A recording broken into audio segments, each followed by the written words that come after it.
Hello, hello, hello. It's Stacey Tuttle with Bridges 527. Let's take a few minutes and chat about The Bad Guys. It just came out about a week ago. Super fun kids movie. From the preview alone, I was actually super excited because the whole premise of the movie hinges around people who are seen to be bad: shark, tarantula, piranha, snake, and the bad wolf, right? I mean, they're either the bad characters in a movie, they're scary creatures. And so I kind of love how they make it so understandable, because obviously it's a bad animal, but you can have so much grace for them. And so they do a great job with that.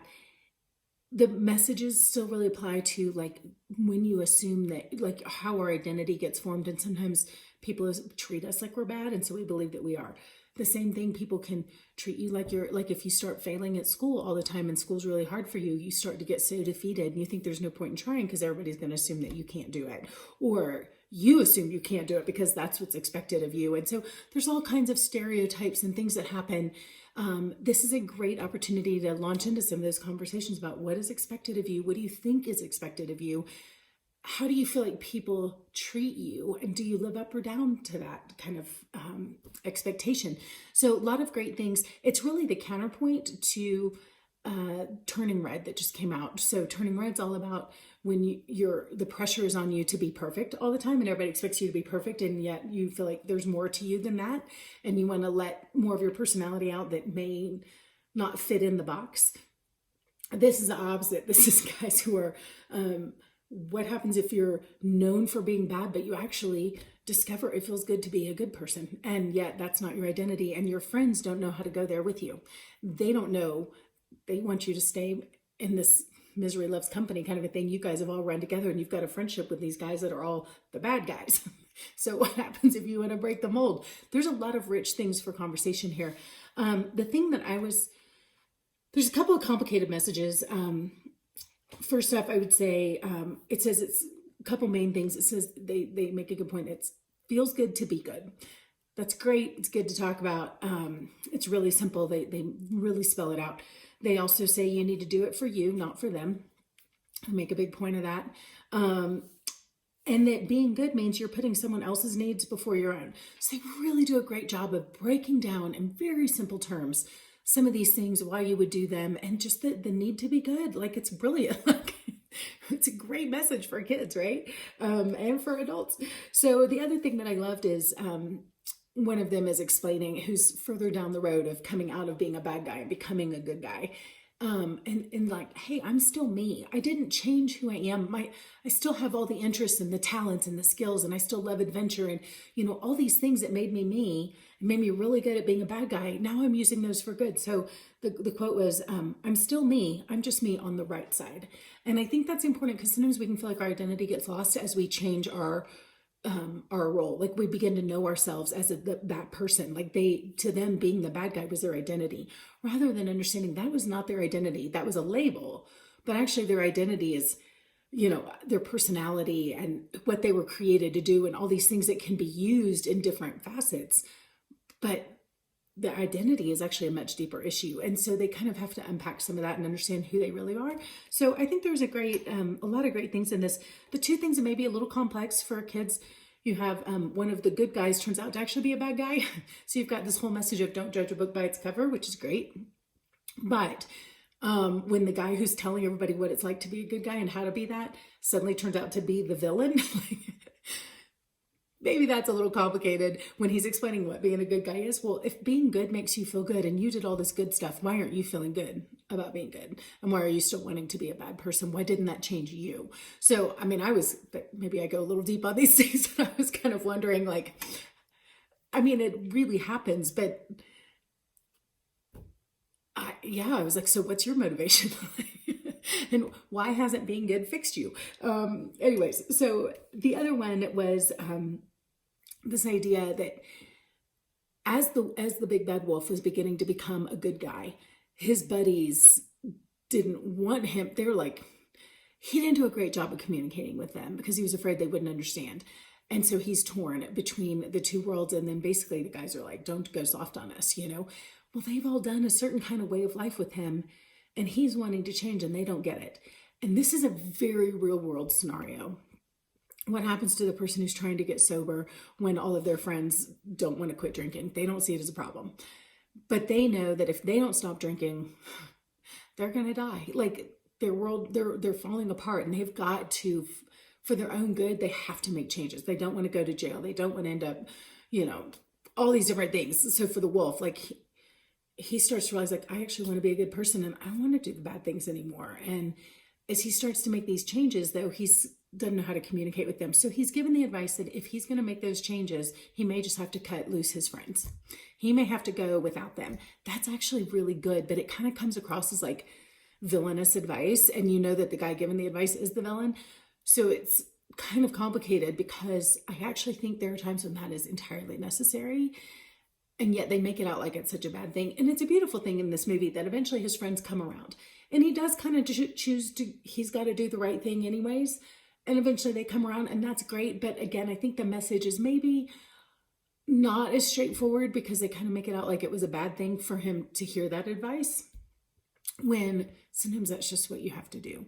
And then you hope and pray that they come along and they follow your advice or follow your example, but you can't go down with them just because they're not willing to follow. So that was maybe a little mature of a concept. Good to bring up, but it may be worth stopping to actually have that conversation. If you're watching it with kids or whatever, just because it's not simple. And I want to, there was something I put down my book and I lost my, oops, I lost my page. I read this amazing book, called, by Henry Drummond, called, The Greatest Thing in the World. Love, the Greatest Thing in the World. And this book is all about unpacking kind of 1 Corinthians 13, understanding, well, gosh darn it. There it is. Understanding 1 Corinthians 13 and really what is love. And this was why I was so excited about the movie coming out, because this totally unpacks exactly what's going on in the movie. So I'm going to read this. The language is a little old. I think it was written in the 1800s. So I'm going to try to unpack it just a little bit. But he's unpacking the whole love thinks no evil, or it expects the best, depending on, kind of how it's translated. And he's calling that guilelessness. He's using this kind of archaic word here, but he says it is the grace for suspicious people. Oh my gosh, if that's not this movie, it's the grace for suspicious people. He said the possession of this quality is the great secret of personal influence, which the whole movie, from the beginning of the trailer, the complete turning point is when the wolf is trying to steal something from a little old lady. She doesn't realize that she's trips and falls, and he ends up saving her life instead of stealing her purse.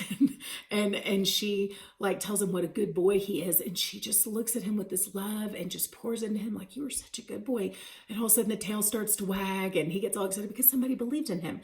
I think this is the great genius of grandparents, right? They are not trying to raise your kid. They are just loving that kid, and they just think their grandkids can do no wrong. And because they're kind of off the hook as parents, so they can just spoil them and love them and see all the good without worrying. There's something brilliant about grandparents, and I think it's this, that they always see the best in their grandkids, and their grandkids so desperately need someone who just always sees the good in them. So he said, you will think if you think for a moment that the people who influence you are the people who believe in you. In an atmosphere of suspicion, men shrivel up. Look at this movie. They totally had shriveled up and turned the wrong way because everybody was suspicious of them. And they would try to be nice, and everybody's like, oh, you're the bad guy, So they were like, oh, what's the point? But he says, in the atmosphere of this guilelessness of people who believe in them, they expand. They find encouragement and educative fellowship.